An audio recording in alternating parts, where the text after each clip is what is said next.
So we can work those into as needed. Some of those might work into our weekly routines or a monthly routine. And then we're going to kind of get into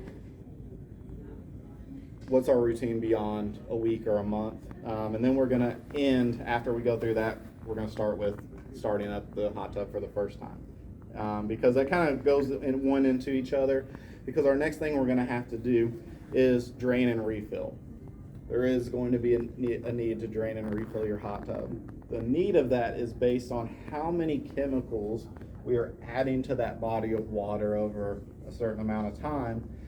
Because a hot tub, the cover's on it most of its life. There's not a lot of evaporation of the water or the chemicals, and so it's usually, most of that water several months in is still that same water from when we first filled it up, and now we've added a lot of chemicals to it. And there's going to get a point to where the chemicals just aren't going to be effective. It's total dissolved solids. There's too much of the other chemicals in there. It's time for new water and fresh water. Sometimes we can see that if we're doing everything right and then we're 3-4 months in and the water's just not clear, it's just not where it's supposed to be, we're doing it all right, it's probably just time for a drain and a refill. But we can kind of gauge and we can kind of plan for when this needs to happen so we don't get there. But depending on what chemical systems we're using, because as we've gone through here, we've given some options that can require less chemicals being added, so our times can get longer. The general recommendation for draining and refilling in a hot tub is 3 to 4 months. Really, we should be able to get to 4 months. So that's going to be if we're doing something like granular chlorine, where we're adding frequently multiple times a week. We're pretty regularly adding chemicals. We can plan about every 4 months. We're going to want to drain, put new water in it. So a day that you've got some extra time, that's pretty outside, it's warm, it's a perfect day to do it. Especially if we're planning and it's that day in December where it gets to 60 degrees and sunny, and we know January and February are coming up. It's maybe good to start fresh and get through those cold months. So we can kind of plan a little bit on draining and refilling there. With the add-ease system, since we are adding less, we're seeing more people are doing more about 6 months. They haven't released an official statement on that, but I've talked to them too, and they're probably about to. So about 6 months. So every 6 months with the add-ease system. The salt system, guys, the system's designed to keep the same water for a year. It's a really long time where nothing unusual happens. Right? We've been perfect on the chemicals. Everybody that's got in it's been perfect. Nothing weird's gotten in it. It's a really long time, but that's the goal. So you can get a really long time out of that water.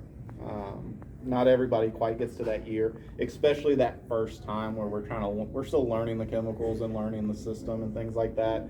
So if it's a few months, if it's 6 months, don't worry. It's not that we're learning the system. And sometimes it is better just to drain and refill than add a bunch of chemicals trying to get things right. You'll quickly exceed the cost of a drain and refill, just 400 gallons of water versus bottles of chemicals. So could you do just half, like drain half the tub?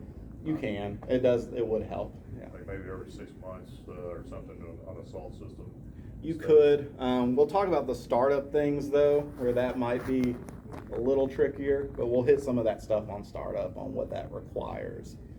So when we do have to drain and refill, normally if there's anything on the inside, a wet rag will clean up anything on a hot tub surface. Pretty easy to clean, doesn't require a lot. In the kit, there is Spa Cleaner. It is a safe, non-detergent based cleaner that you can wipe everything down with, underside of your cover, the underside of the cover, everything in the hot tub, if you really did need to get in there and scrub. We want to avoid household cleaners, the 409s, Windexes, whatever, generic cleaners that have detergents, because even if we're cleaning the inside or the underside of the cover, now that is going to get into that water. We're going to have bubble baths again. So we want to be a little careful. But again, normally a wet rag is going to clean off anything on a hot tub. But if we do need to scrub, maybe it's a head pillow or something, the spa cleaner that it comes with, put it on a rag or a brush and scrub away with that. It's safe for it. But now we're going to have to add new water. So it's kind of the same process, whether it's a brand new hot tub that's never had water before, or we've used it and we've drained it and now we're filling it back up. So that's kind of why we save it for last. So with a brand new hot tub, we're really just getting the levels, and now we kind of have a little understanding of what these chemicals do. We're really just getting everything balanced. So we're going to fill it up. When we do fill it up, we do recommend filling through where the filters are. If you already filled it and didn't do it, it's okay. But we recommend that so that water goes through the plumbing first and we don't get airlocks. So sometimes airlocks are not uncommon. They do happen.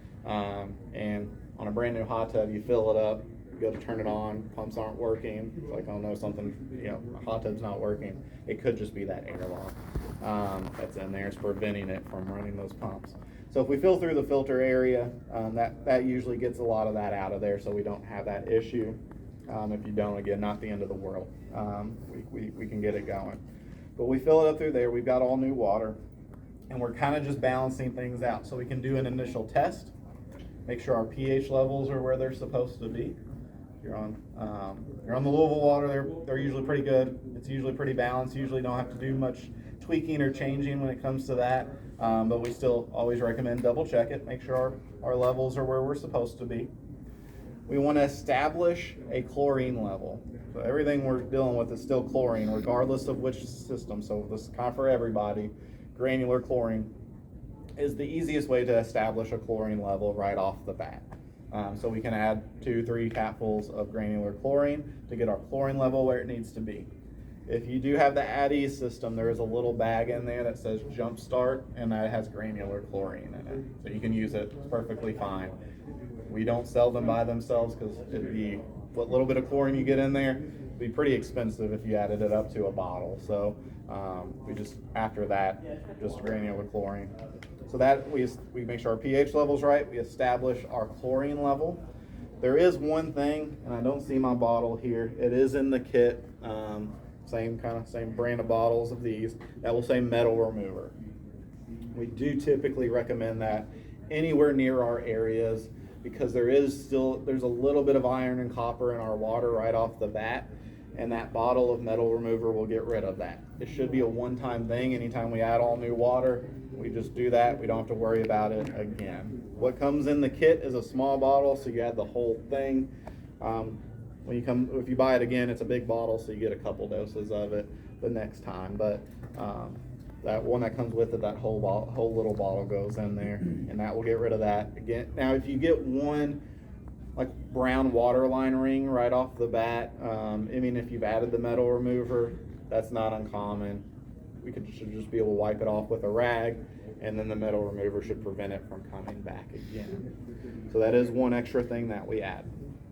Now, if you're using granular chlorine, we've added our regular one. We're ready to go, and we start our weekly routine from there. Once it's heated up, we're good to use it. If you're on the AdEase, we've got to get the AdEase in there, so we would just put it in there. Yes. How much chlorine did you say to establish the? So we have 2 or 3 tablespoons, or capfuls. The same. So the AdEase we're going to put in there. The ball, I would recommend when you do put it in for the first time, hold it underwater. You'll see the air bubbles come out, and that way it just floats a little more normal, because sometimes it might just float like this right off the bat if it has too much air in there. So just hold it underwater for a few seconds, and then it'll be good to go. So we're just adding that. And then you're good to go from there. Once it's heated up, you're ready to use it, and you just start your normal routine from there. Salt. Salt system, guys, yeah. How much? So when you change water, how much salt are you putting in it? you're putting in the full recommended dose. So it does depend on. Which is a pre-boxed or? So the salt it comes in a bag like this. This one's had some use out of it. So to kind of go through the steps of salt system. Everything we've said other than adding the AdEase, this is still correct. pH, chlorine, the metal remover, all that's still good. What we're going to want to do, there's a couple things that we really have to pay attention to. One is hardness. So we haven't really talked too much about hardness. Hardness, even if it's a little high, a little low on a normal hot tub, really isn't going to have any effect if you don't have the salt system. But for the salt system to work and for it not to produce scale, which is white chalky stuff, that hardness level needs to be very, very, very low. So if I go back to my test kit here, this is a generic test kit. So this is another thing if you take your water somewhere else and they're not familiar with this system, they're not going to be familiar with checking the right level of hardness. They're going to check and say a spa hardness can be between 100 and 250, and that's perfectly fine. With the salt system, our target is 50. So it's pretty low. Okay. 25, 75, fine. 50 is the target. And so it needs to maintain that. Now, typically, unless we get an unusual amount of splash out to where we're refilling the hot tub all the time, this should be a one-time thing. Now, if there's kids involved or anything where water's being splashed out and we're constantly having to add, we might have to address this again at some point. We don't need to completely drain it, but we might have to address it. But usually just at the startup, we're going to lower hardness. What it's going to come with, which works very well, is a vanishing act bag. So this is all it is. We're just going to toss it in. So water doesn't even need to be up to temperature yet. We're just going to toss it in. There's a little drain on the bottom of your hot tub. We're going to aim for that. If you miss, it's okay. We're going to get close because there's water going around that. If it's right on top of it, that's okay. If it's next to it, that's okay. We're just aiming for that. And that's going to get a lot of water circulation around it. We're going to leave it in there 12 to 24 hours. So after 24 hours, try to take it out. It should get our levels down to 25 to 75, shooting for that 50 target. It's hard to see exactly 50, but we can tell that it's down there. This should get us there. And it's a one-time use thing, so when this is done, we're going to take it out, we're going to toss it. It's been used. What you can do for $200-300, we have some, they're on Amazon. There are portable water softeners, same that are used in RVs. You can hook a garden hose to it, fill it through that anytime you need to fill it. They're rechargeable, so they essentially last forever. So it's just a one-time purchase. These are, I don't have a price on this one, $45-ish each time you have to use one. Portable water softener kind of lasts forever.